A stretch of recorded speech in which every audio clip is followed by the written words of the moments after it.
Satu, dua.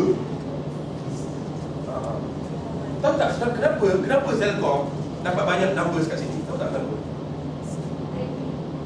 Branding. Mungkin dia berkaitan dengan topik. Brand dia memang brand Celcom.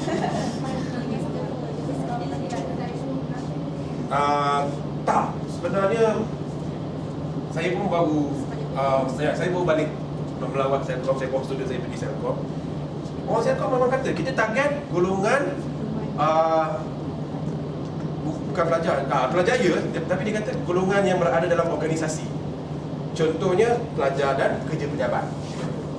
So kalau kita nak bagi satu program tu, kita masuk dekat satu pejabat tu, okey, siapa nak dapat program ni? Semua Celcom bagi free sikit. Okey, target satu group. Tu sebab kalau kita tengok Celcom, dia tak ada pergi jual-jual dekat tepi jalan tu. Tengok DG bila dengan DG rata-rata ada kan.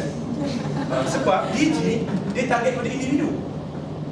Dan dia target pada individu yang kurang berkemampuan. Sebab ada DG murah. Maxis adalah untuk so-called orang-orang kaya. Contohlah, dia punya target, tapi tak semestinya kena, tahu. You all maybe happen masuk dalam bulan tu, termasuk je kan. Macam saya pun termasuk dalam bulan tu. Bukan dia maknanya saya kaya, tapi yelah, out of all cases kita termasuk dalam bulan. Tapi dia strategi Maxis, dia tak pergi kan universiti ni. Wah, apa kata student ni dia tak mandi. Contoh tu. Dia kata mungkin itulah strategi dia. Kita tak tahu. Mungkin. Tapi itulah cara dia letakkan kumpulan sasar, nampak? Dia bezakan. So company tu kena tahu dia nak consumer yang macam mana. Jangan bagi kita serve pada semua. Kalau kita serve pada semua, kemungkinan besar kita tidak akan berjaya. Dan konsep yang ketiga yang saya nak ajar you all ialah saya cuba cari perkataan lain tadi. Positioning. Positioning juga ditakdirkan sebagai satu cara di mana pemasar cuba untuk mewujudkan kesan yang berbeza dalam fikiran lidah pelanggan. Inilah dia teknik yang paling ramai orang tak boleh buat. Dan orang selalunya banyak company tak sedar dia buat, tapi sebenarnya dia dah buat. Kita selalu belajar dalam pemasaran ni, bila produk dah ada dalam market, kemudian air mineral ni baru kita boleh jual kan. Air mineral sihat, kalau minum jadi kuat, contohlah kan. Pemasaran lah, advertising. Tetapi positioning ni dibuat sebelum daripada itu. Bagaimana? Mewujudkan kesan yang berbeza dalam fikiran minda pelanggan. Okey, cuba kita gambar yang pertama. Kita apa tu? Kita Volvo kan? Itulah istimewa baru. Dia akan kata lah, kita Volvo tu pun jantan. Dia boleh jawab. Apa tak boleh jawab? Tahu tak kenapa kereta Volvo ni kenapa orang beli kereta Volvo? Bila orang kata kereta Volvo, apa yang termasuk dalam, apa yang pertama kita bayangkan dalam fikiran kita? Teknologi apa? Apa dia? Keras? Kata? Kepal? Segi dekat? Ketahanan. Yo, lagi dekat? Immune? Kena penyakit? Nampak lasar. Tak, sebenarnya just nak beritahu, mungkin orang tak tahu lah kan. Orang-orang yang membeli Volvo ni adalah orang-orang yang mementingkan keselamatan. Sebab kereta ni dia punya apa nama datang ni, dia pintu dia ni, tepi dia ni, dia punya pintu tu punya tebal tu saya ni. Dia nama dia SIP, Side Impact Protection System. Dia akan menghindarkan itu jadi bengkok. Kau tak akan keming Volvo ni. Itu sebab kalau kita Volvo jangan keming kan. Betul tak? So Volvo, bila dia nak jual kereta dia akan start cakap kereta dia akan main isu keselamatan aja. Dia tak main isu lain. Dia tak ada Volvo pantas macam Ferrari, tak ada. Dia akan mengutamakan kekuatan dia, iaitu keselamatan dan ketahanan. Yes, itu saja. Contoh kita tengok tudung bawah. Bila kita jumpa tudung ni, apa you all apa perkara pertama you terfikir dalam kepala you?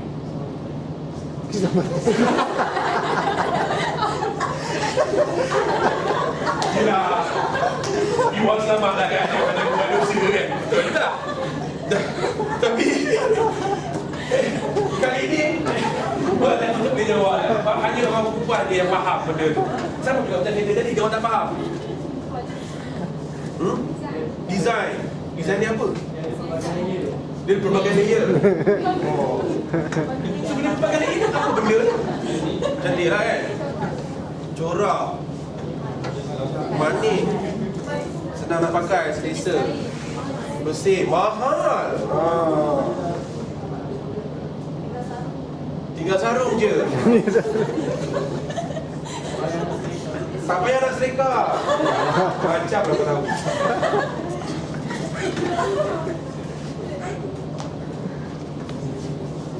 So macam tu juga dalam produk-produk yang kita nak jual. Sebab ada satu kajian dia kata Elrich ni, dia pakar positioning, Elrich dan Jadrov ni, dia kata kita sebelum kita nak jual satu produk tu, jangan masa kita dah letak dekat supermarket baru kita dah promo dia. Sebelum tu kita kena dah reka satu image dalam kepala pembeli kita yang produk kita ni mempunyai kekuatan sedemikian. Contohnya lah, kita ambil produk lain pula. Kalau you nak minum kalau nak makan fast food, contohnya fast food apa yang first kali bila nak makan je you teringat dia? KFC, Domino's, pizza. Tapi setengah orang dia tanya saya, kenapa KFC ni? Saudara-saudara saya, sebab dia orang suka McDonald's kan, kita ni kurang sikit. Dia kata, kenapa rasa KFC kan selalu banyak orang? Sebab KFC ni dia menguasai 60% daripada pasaran makanan segera. Maknanya 60% daripada jumlah sales makanan segera di Indonesia ni 60% dari KFC. Ini dia menguasai pasaran. So bila dia menguasai pasaran, mesti ada sesuatu benda yang dia dah buat dekat pengguna dekat Malaysia ni. So kalau kita nak beli ubat gigi, ni saya apa? Positioning. Kalau kita nak ambil yang air kumur tu, kita beli apa? Oh, lagu jahat. Dia lagi kuat. Kalau kita nak beli perfume yang ni penyembuh apa yang Febreze. Sabun basuh. Sabun basuh banyak gagal. Ada yang kata dynamo, ada yang ni. Maknanya company dekat sini dia gagal dalam positioning dia. Contoh, air tenaga. 100+ Red Bull. Mountain Dew ke tenaga lah. Mountain Dew tu merepek je. Itu sebab dia iklan tau. Dia nak cuba. Betul, itu cubaan dia. Dia nak reka supaya you akan teringat, bila minum Mountain Dew pun tenaga. Sebenarnya tak. Dia reka je. Nampak tak? Sebenarnya air dalam kategori air tenaga ni Red Bull dengan Levita je. 100+ dengan tu dia air berkarbonat. Dengan 100+ dengan Revive. Tapi dia bukan berkarbonat yang sama dengan Coke dengan ni. Dia lain, di tengah-tengah. Dia sama juga dia bertenaga, tapi dia tak bawah.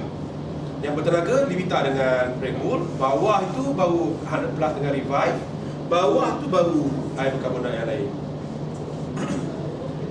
Contohnya lah, kalau you nak minum, katalah kalau you nak minum air berkarbonat biasa, air apa you pilih? tengok ais. Sebab senang aja. Saya kata you punya value tak minum air tu. Kan?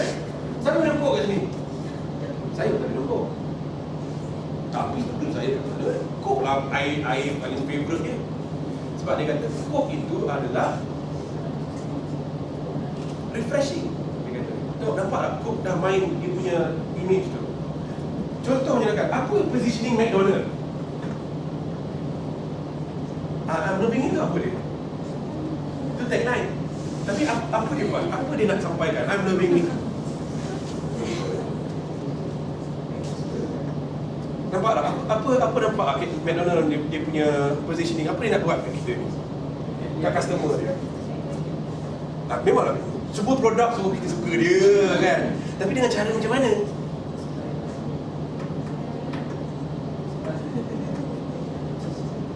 McDonald ni cara dia approach kanak-kanak dengan menyatakan bahawa brand dia fun. Orang bukan pergi sana untuk nak beli burger, nak dapat keseronokan. Nampak tak? Dia punya pemasaran dia macam itu. Kalau di KFC, dia nak bagi kita makan ayam, nak kenyang. Lain. Kalau McDonald, dia tak jual burger dia. Dia jual keseronokan tu. Mungkin orang tak nampak lagi kan, dalam je, orang video yang senantang lagi kan. Itulah konsep positioning ni. Dia kan tak nampak kan, tak faham lah. Siapa yang tak faham? Siapa yang rasa faham tapi dia tak faham? Nampak tak? Domino's kan? Domino's bila orang sebut Domino's, apa yang benda first thing yang dia fikir? Delivery dia cepat kan? Delivery dia consistent. Itu positioning dia. Dia nak make sure customer dia dapat produk yang consistent. Pizza jangan cerita lah, orang sampai sejuk pun dah dapat kan. Baik, ulang balik dia kan. Tapi lah, kalau nak apa ambil je. Dia tu je lah. So banyak produk dia kena buat positioning dia dulu sebelum dia memasarkan suatu produk. Contohnya motosikal. Ini untuk lagi Harley Davidson. Apa positioning dia? Bila orang cakap Harley Davidson, apa dia fikir? Gaya motor pula. Ducati? Wah.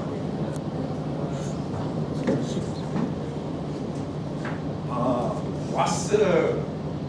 Orang beli Ducati bukan dia nak mewah. Nak mewah dia beli Harley Davidson.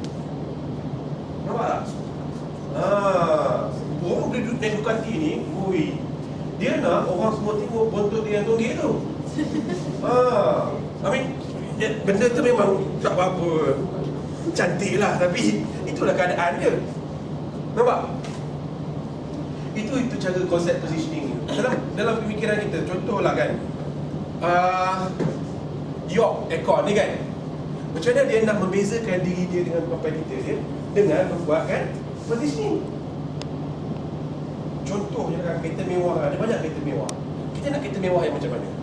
Kereta mewah yang selesa, kereta mewah yang pantas, ataupun kereta mewah yang penuh dengan gadget. Kereta mewah yang selesa ialah Mercedes, kereta mewah yang pantas ialah BMW, kereta mewah yang ada gadget banyak ialah Lexus.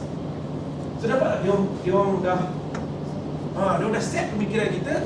Okey, ini adalah untuk ini dan adalah untuk ini. Mungkin you tak nampak kan sebab sejuk sangat kan. So dia ini berbeza sedikit dari konteks di mana istilah ini pertama kali diterbitkan pada tahun 1969 oleh Jack Truck dalam karyanya Positioning. Ada satu permainan dalam pasaran hari ini.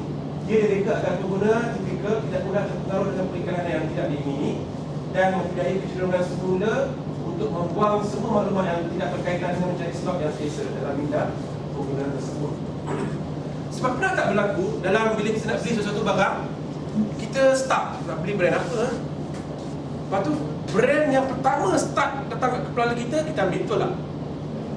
Berapa banyak kali kita ambil brand yang nombor 2, nombor 3? Tak banyak kan? Kadang-kadang tak ada tu kan? Itu Tunggu ambil je kan. Lagi-lagi kumpulan tak ada. Itu sebab kajian ini buat. Kalau you berjaya masuk dalam kepala dia dulu, sebelum dia pergi shopping, kaya lah you. Saya tumpang dia nak kekayaan. Cakap dia lah, Cik Azmi tu biar ajar saya kan. Itu je. Itulah pemasaran yang zaman sekarang ni. Dia tak pergi lah dekat supermarket tu. Dia cuba masuk dalam kepala orang. Sebab dalam kepala orang dia lah akan membentuk dia punya keputusan nak beli. Betul tak? So bila kita nak beli tu, hari ni nak pergi Taman Tema lah. Taman Tema apa yang paling best kat Malaysia ni? Ui, pandai. Saya pun tak pernah pergi Taman Lekun tu. Sebab ayah saya tak, memang tak bagi lah pergi Taman Lekun tu. Dia kata banyak air tinggi tu. Kita sampai hari ni saya nak pergi. Isteri saya pun tak suka kan. Yelah, benda tempat yang tak berapa ni kan. Sebab tempat tu banyak godaan dia kan. So saya nak tempat lain. So macam tu lah. Kalau kita nak beli apa-apa pun, itu adalah barang yang pertama kita kena fikirkan.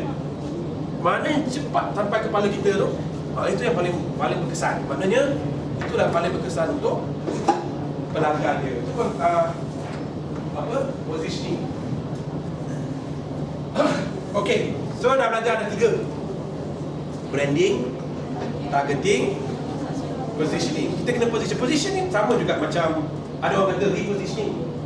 Repositioning dulu-dulu ni, repositioning dia ubah positioning dia. Aku yang dulu bukanlah yang sekarang. Itu repositioning. Contohnya lah kan, dulu Toyota dia tak berapa laku di US. So cara dia nak buat repositioning lah, dia tukar nama orang Amerika pun semua suka dia. Repositioning, dia berubah. Lexus. Mana naik Lexus? Alright.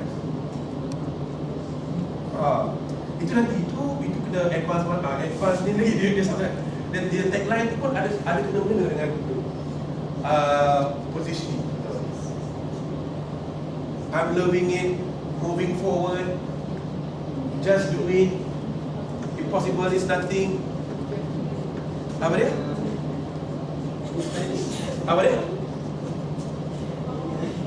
Everyone can fly. Inspiring ni apa? Inspiring apa? UKM. Lebih kurang lah. Itu tagline. Sama juga tapi saya tak masukkan dekat. Dia ada banyak lagi. Sampai petang tak habis-habis kan. Tapi nak kongsi dengan yang penting-penting je supaya you dapat dalam kepala you apa yang seorang pemasar yang berjaya boleh buat. Okey, ini teknik pengurusan. Ini memang teknik yang saya rasa memang boleh berjaya lah. Semua boleh buat. Ini yang teknik yang saya kata student saya tu sebab dia dapat girlfriend. Sebab dia guna teknik ni. So kalau saya bagi dah semua ni, boleh tak bagi saya satu keadaan macam mana you boleh memujuk orang dengan cara ni? Apakah kadar kejayaan you memujuk adik-adik, mak bapak you? Selalu berjaya ke selalu gagal?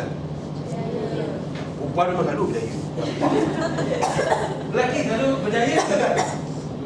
Berjaya kan? Okey lah, kalau berjaya tak apalah, alhamdulillah. Maknanya memang pandai dah memujuk orang. Tetapi ini adalah satu teknik yang lebih menarik, lebih berkesan. Dia boleh digunakan dalam berbagai bentuk, dalam pelbagai keadaan, termasuk dalam dakwah dan juga menjual produk. Pertama, tarik perhatian. Saya selalu guna kaedah ni lah. Katalah, apa yang you nak sekarang? Saya tolong memujuk. Apa yang you nak sekarang? Laptop baru, okey. Dah, okey. Kita nak minta kat mak kita lah kan. Mak cuba tengok ni laptop tu. Asyik mati je. Dia mati kan. Tak apa-apa lah mak beli ni kan. Laptop mana mak beli ni? Asyik mati je. Mak beli ni yang tipu ni kot. Tak adalah, kau ni pun janganlah macam ni, mak Tapi mak, tengoklah mak kan. Saya tekan enter satu dia mati, saya tekan on balik, tekan enter dia mati kan. Teknik menarik perhatian. Macam-macam pun boleh sebenarnya. Ada student saya dia kat kereta, dia cakap, mak tahu tak apa jadi dekat kampus malam BPM. Saya dengar ada 3 orang dia rogol bergili-gili mak. Merogol bergili-gili mak. Budak perempuan dia rogol bergili-gili mak. 3 orang mak.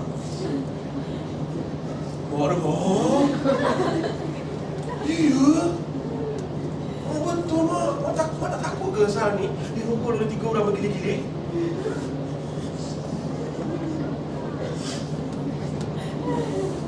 Teknik menarik. Ya, itu contoh dulu. Contoh ketiga, nangis lah.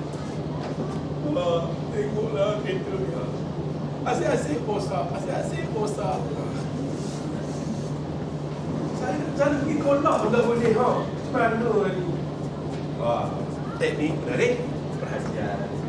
Lepas kita dapat perhatian orang yang kita nak pujuk, apa kita buat?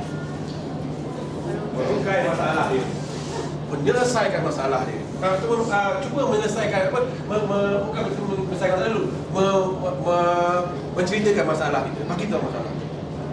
Mak tahu tak mak? Kan? Kalaulah saya ni kena rogol, apa jadi dengan mak ni semua? Mak susah. Mak kena pergi hospital dengan hantar saya nanti. Dah tak ada siapa nak kahwin dengan saya. Saya susah mak. Bagi tahu masalah dia. Mak tahu tak kalau komputer saya rosak ni apa yang saya boleh buat? Boleh? Saya beri rasa sakit tu. You want to Google aja joke ni. Tapi itu teknik contoh, jangan pergi buat lepas ni ya. Mana orang tua hidup kan? Arwah pula kan? Tidur. Cerita pasal masalah ni. Kita highlight masalah tu. Abah tengok cerita ni. Abah ni bagi kereta kat saya ni perempuan. Kalau saya jantan tak apa, saya boleh repair. Ini saya perempuan mana saya reti tanya isi minyak kat mana. Kan? Okey. Lepas tu awak orang yang memujuk tu pun akan sampai satu tahap di mana dia akan kata dalam detik hati dia. Bila dah sampai satu tahap macam tu, kebarangkalian dia nak dapat sudah 50%. Lepas tu Yupa pun kata, macam inilah bah. Kalau abah tak nak anak bangsa ni kena rogol bergila-gila 3 orang, abah belikanlah kereta Myvi untuk Sah. Myvi kuning, kalau kuning. Tak apa, betul kan? Myvi kuning untuk Sah. Sebab bukanlah Sah nak bergaya sangat, walaupun kuning tu memang cantik. Tapi macam inilah abah. Kalau abah beli selesaikan beli kereta tu, abah akan mendapat manfaat dia. Manfaat dia boleh dapat yang kedua pula, yang keempat lah. Abah tahu tak abah? Kalau abah kan belikan Sal kereta kan, Sal akan datang kuliah awal. Bukan setakat tu abah nak pergi pasar. Hari-hari Sal datang. Bila janji bukan duit belum dapat, macam tu lah. Semua je dia kata beli. Padahal lepas dapat tu dia sahab tak mana dia nak bawa. Lepas tu kan, cuba abah bayangkan. Nanti Sal dapat kerja lebih tekun, pergi library, rajin pergi kelas, akan dapat banyak markah, pergi kelas, pergi kelas on time. Tak payah naik bar berebut-rebut dengan orang beraba-raba tu. Dia kata contoh lah kan.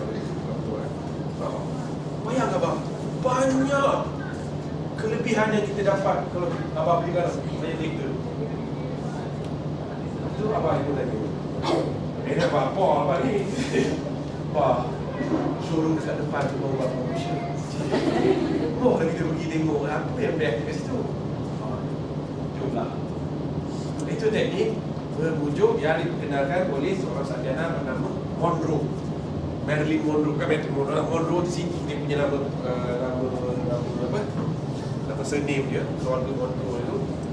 So, ini yang kita kena buat dalam pemasaran. You kena memujuk orang. You kena cuba memahami masalah dia. berikan penyelesaian, berikan gambaran, dan suruh dia ambil tindakan. Cuba tengok dalam iklan sabun basuh, semua guna teknik ni, betul tak? Alamak, kotor! Tarik perhatian. Alamak, susah nak basuh, macam mana ni? Selesaikan masalah. No, daya. Bos tu berkesan. Oh, bersih. Sabun bungkus. Kan? Betul tak? Rasa-rasa berkesan tak benda iklan tu? Rasa-rasa tak dia punya cara untuk memujuk berkesan kan? So dengan cara ini you boleh memujuk siapa saja lepas ini. Dan jangan menggunakan ilmu ini untuk buat benda yang tidak baik kan? Sebab ramai dah student saya yang membuat perkara yang tidak baik juga. So sekarang yang lebih pentingnya ialah lepas kita tahu memujuk, kita kena pilih medium apa yang kita nak gunakan untuk menjual produk-produk kita. Dekat Malaysia ni, medium apa yang paling berkesan? Siapa tahu? Faham? Kalau dalam 5 ni, mana yang paling berkesan? Tak. Akbar Akbar pun tak. You all semua tak baca surat khabar, macam mana berkesannya? Internet tak. Internet nombor 2. Radio, TV. Kenapa TV? Siapa-siapa TV? Kenapa TV? Dia dapat gambar kan. TV ada gambaran. Okay, radio, siapa kata radio? Orang selalu dengar radio. Siapa kata surat khabar? Tak ada, semua tak kata sebab semua takut kan. Dah tak ada kamera tadi. So, sekoh pun tak baca surat khabar. Majalah? Pada tu keluar sekarang. Majalah kan banyak tutup dia orang terpaksa perlu nikah sebab dia punya recent faktor recency tau. Sebab dia punya circulation 1 bulan sekali kan. So bila nak buat iklan tu, Allah, bulan lepas punya orang tak minat dah. Orang tak ingat lah produk tu. Internet dia dah nombor 2. Yang paling berkesan di Malaysia ialah menurut AC Nielsen ialah radio. Betul. Bukan saya kata company yang buat research kata. Kenapa radio berkesan?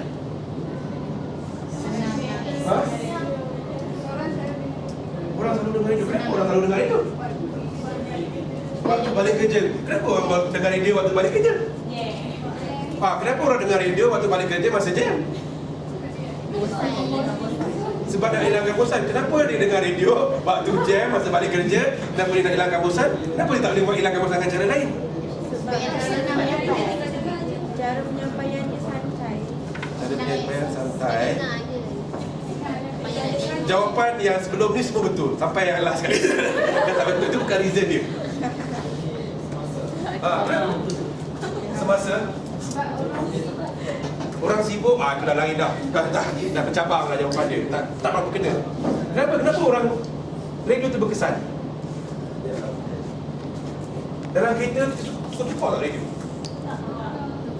Kenapa tak? Kenapa kadang-kadang? Kenapa tak? Kenapa kadang-kadang? Tak macam DVD tukar. Astro tu kalau dia minta nyawa, lama dah minta nyawa. Sebab dia tak bosan waktu lagu. Tak, sebenarnya nak bagi tahu adik-adik sekalian, radio ni dia ada satu kuasa yang dinamakan kuasa retention. Retention ni maknanya dia boleh tahan kita punya apa? Bukan tension. Bukan, kita punya penumpuan dia boleh tahan kita. Sebab tak tahulah, sebab kita buat kereta. So kita punya fokus bukan kepada medium. Radio tu dia supplement tau. Tapi kita tak tukar lah. Takkan kita nak tukar radio kita buat kereta kan? Tukar kan tak ada kan? Pelik pulak lah. Melainkan kawan tu gila sikit lah kan? Dah tak berapa betul shock duit. Dia punya switch dah putus. Dia buat kereta tekan macam tu. Itu dia mantap betul. So orang waras buat kereta dia dengar radio kan? Kadang-kadang dengar lagu rock, terasa muda kan? Dengar sinar kan? So di Malaysia yang paling besar ialah radio sebab orang jarang tukar radio dan orang terperangkap. Dia orang terperangkap dalam kesesakan jalan lintas tu. Dia bukan setakat itu aja, malah dia terperangkap dalam pilihan radio dia. Dia takkan tukar radio jetu kan? Tak ada lah. Saya jarang tukar radio. Bertukar satu-satu tunggu ya jalan sampai habis. Kalau tukar pun tukar CD. Kalau ada dengar CD. Anak saya lah kalau lagu CD dah kuat CD. Apa CD nasyid tu ya Allah. Naik cemburu kadang-kadang. Dia lampu banyak kali pusing. CD dah 10 kali ni. Kalau tukar lah ya. Oi. Biar anak saya suka tak apalah. Biarlah. Biarkan. Kono kan dia. Kono lagu. Tak lah. So itu sebab radio ni dia paling berkesan. Kalau di Malaysia nak laku produk yang paling cepat, radio. Sebab radio pada masa yang sama dia tidak mahal sangat macam TV. TV lagi berkesan. Tapi dia kurang dari segi overall dia kurang. Sebab 30 second apa prime time TV, you tahu kita bayar berapa? 1 second RM20,000. Nak produk nak jual tu bagi dah. Bajet dia berapa? RM300,000. 3 saat dan 10 saat dia tu. Aku dapat 10 saat dia tu ikhlas kan. Sebab orang suka pergi radio. Radio orang terperangkap. Dan radio dia targeting dia spesifik. Dia boleh tahu orang ni kerja apa. Orang ni. Waktu ni orang bekerja. Waktu ni orang ibu suri rumah. Waktu ni di office. Stesen ni orang ni dengan orang ni. Stesen radio pun telah di segmen. Kau perasan tak? Siapa dengar sinar? You orang dengar apa? IQ. Hot. Era. Ingat syahad ke dah? Dia ajar aku dah. Okey dah juga. Kenapa tak dengar sinar? Dengar sinar. Saya dengar sinar. Dengarlah sinar. So dia nampak tak? Dia dah target dekat situ. Radio, stesen radio pun dah nampak dia punya targeting. So dekat sini dia nak bagi tahu you all lah. Internet bukanlah segala-galanya, tetapi internet sebahagian daripada supporting medium yang you all boleh percaya. Dalam kajian kita orang, lebih banyak media baru akan muncul dan sebagai salah satu caranya ialah media sosial dan yang sebab itu dengannya lah. Tetapi kita juga masih memerlukan media-media lama untuk menyokong operasi media baru dan melalui internet. Okey, so saya ada dalam 5, 10, 15, 20 minit lagi. So siapa yang berminat nak buat bisnes melalui blog? Dan ada yang dah ada dah? Ada dah, okey, alhamdulillah. So dekat sini kita tengok kenapa kita buat melalui blog. Kita mudah diselenggarakan dan dikendalikan. Kos operasi dimurah setiap saat sepanjang hari, minggu dan bulan, dan bulan sasar yang besar. Sebab saya ini pengalaman yang saya ambil ni sebab saya tengok isteri saya yang buat. Dia jual tudung. Seronoklah. Memang mula-mula kuantiti dia kurang dan customer saya bukan orang KL. Orang yang berada di luar kawasan KL. Saya ada customer yang berada di 2-3 orang daripada Kelantan, 2-3 orang daripada Kedah, 2-3 orang daripada Sarawak dan Sabah, dan juga Brunei. So instead of dia orang datang sini, so kita jadi supplier middleman, kita ambil gambar. Selalunya apa yang saya buat, saya beri jalan Tunku Nur Rahman. Ni saya share lah kan. Kalau nak buat lah kan, you all boleh mungkin dah free boring. Jom lah try buat bisnes kan. Pergi jalan Tunku Nur Rahman, saya ambil gambar. Saya baik dengan dia punya dealer tu. Ambil gambar, post dalam blog. Bila post dalam blog tu perlu dipasarkan. Dia ada blog, tapi kalau kita stop blog tu di alam maya yang cukup indah ini, dia takkan laku. Dia kena tolak baca macam website yang dikhaskan untuk mempromosikan sesuatu produk. Saya betul lupa apa nama website. Isteri saya bagi tahu tadi sebelum pergi tadi, lupa dah. Sebab dia dah tak buat dah, sebab dia dah ada klien apa? Orang dah ada apa? Regular customer belakang. Dia tak pergi dah promosi tu. Tapi kalau nak memulakannya, boleh promosikan, tapi boleh promosikan dalam Facebook, tapi cuma Facebook. That's right. You kena tahu siapa yang kat dalam Facebook. Kawan-kawan kita kan. Adakah kawan-kawan kita pelanggan-pelanggan kita? Betul, bukan semua kan? So itu sebab kita kena pandai segmentkan siapa pelanggan kita. Dan saya cadangkan kalau nak buat bisnes, jangan jual bukan straight away pada keluarga dan rakan-rakan. Cari orang yang tak kenal. Sebab selalunya kawan-kawan ni buat bisnes lah buka saya. Sebab dia lah kita naik dan sebab dia lah kita jatuh. Sebab dia kita orang Melayu ni dia kita ni emotional, sensitif. Kadang-kadang kawan-kawan kadang pelik-pelik kawan-kawan ni, bang bagi lah free 2 line. Oi, kita barulah untung RM10 pun dah dalam banyak-banyak pun dah kena bagi 2 line, dah rugi balik RM10. Satu line tu RM10, dah rugi balik RM10 kan. Contoh. Tapi pada saya cadangan dia jangan jual pada orang yang kita kenal dulu lah. Orang yang bukan tak kenal tapi dia tak rapat tau. Kalau orang yang rapat ni selalunya kita you aku faham kan. Dia macam itulah.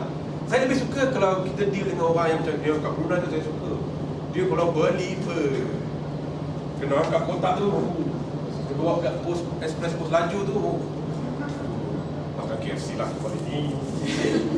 Dia kerja kan. Memang saya ni pekerja dia lah. Salah seorang pekerja dia yang membungkus dan mengepuskan hidup. Sekarang dah tak berapa laju dah sebab kawan-kawan pula dengan kawan dia. Dia nak cerita tu. Sebab bila duit dah banyak, masing-masing nak berebut kan, nak berebut pelanggan. Aku buat kerja banyak, tak, aku yang bekerja banyak. Suami aku tu yang kat aku tak tahu. Sudah. Sebab kadang-kadang dalam perniagaan, satu mula-mula nak berjaya kita kena banyak idea kan. Itu susah tu. Macam mana nak perlukan idea. Tu ya, nak start nak bagi nama, idea juga. Nak positioning, idea juga. Nak target pun idea juga kan. Tapi kalau kita dah ada semua tu, senang je. Dia dah berjaya, masalah dia lain tak? Masalah dia tambah lagi sendiri. Duit dah banyak masuk, setiap bulan free RM5,000 constant je kan. Tak payah kerja pun tak banyak. Sebab dah tu dah stabil. Tak, ni mungkin pada Iqbal lah RM5,000 kecil lah. Tapi pada saya RM5,000 buat bisnes besar tau. Tak, ada setengah orang kata, nak RM5,000 kocik je lah. Memanglah pada orang yang dah pernah berniaga RM5,000 tu kecil. Tapi dari RM5,000 boleh jalan dah kan. So sekarang dah tak banyak macam tu lah sebab dah bergaduh pula daripada dulu. Tak apalah. So pada yang ada je lah. So pada saya kalau kita nak buat, kita start melalui blog dan kita kena pasarkan. Nanti saya bagi tahu lah dia punya ada satu platform tu, website tu, dia memasarkan blog kita tu secara percuma. Kita boleh buat iklan percuma. Buat iklan duduk murah berapa sekian-sekian, boleh beli color, boleh beli design. Saya pun dah terlupa nak minta blog dia tu. Habis blog tudung ni biasalah, selalunya competition dia melalui harga. Okey, ini yang kita kena buat. Mula-mula dapatkan pemborong. Kalau nak beli, nak buat apa-apa lah, nak buat bisnes apa-apa, kena kenal pemborong. Pemborong beg ke, pemborong pen ke, pemborong apa ke, kita kena buat pemborong. Dan pada saya, dapatkan sebuah kamera sebab nak buat promosi. Sekarang ni tak payah kamera dah. Sekarang ni awak punya phone yang canggih tu pun telah boleh ambil gambar, uploadkan dia kepada blog. Daripada you tulis blog, hari ini hari yang indah dan saya, berbaiklah awak ambil gambar awak jual barang kan, lagi untung daripada mencurahkan rasa hati ni. Dapatkan alamat tetap untuk sebuah perniagaan. Sebenarnya kalau ada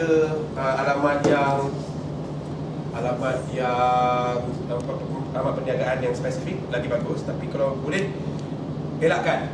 Tapi kalau selalunya saya pun guna alamat rumah saya je. Tapi kita maklumkan kepada responden kita, customer kita menggunakan alamat rumah. Dapatkan kaedah ataupun maklumat syarikat kepantaran. Saya memang terus buka account dengan pos laju. Sebab pos laju akan ambil barang saya. Saya call, saya dah clear nama account, okay, go. Setiap bulan saya akan bayar bil berapa. Senang kita nak ni, tak payahlah kita nak pergi pejabat bola, beratur bawa kotak besar-besar itu. Tak, abang. So, tak payah kita pergi beratur, kita letak je depan rumah, nanti dia ambil.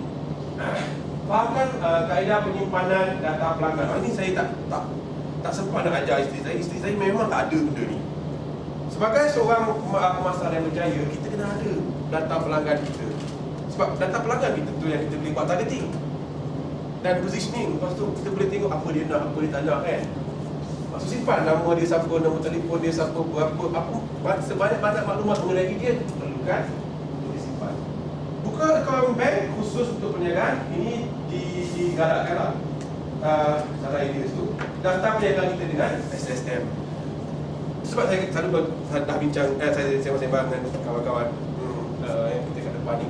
Dia orang tanya saya lah apa yang saya buat kan, macam mana saya buka company semua sebagainya. Saya pun buat macam ni, saya daftar je RM60 sebagai pemilik tunggal, sole proprietor syarikat tu. Saya buat part time mengajar ke, saya buat part time macam ni ke. Kalau katalah dia bagi duit kan, saya masuk duit tu dalam akaun tu.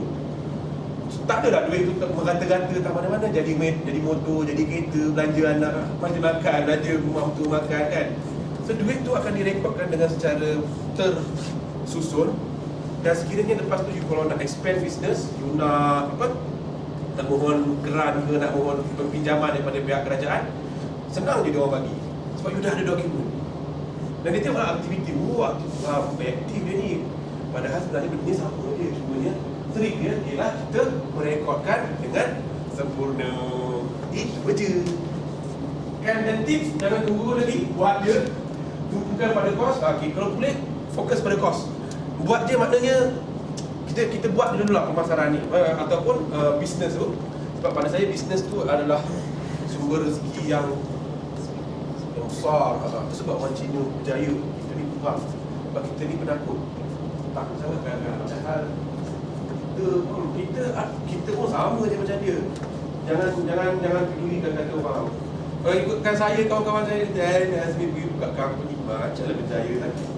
Macam lah hebat sangat kan. Macam lah dapat hari-hari bercakap dengan 24 job hari-hari.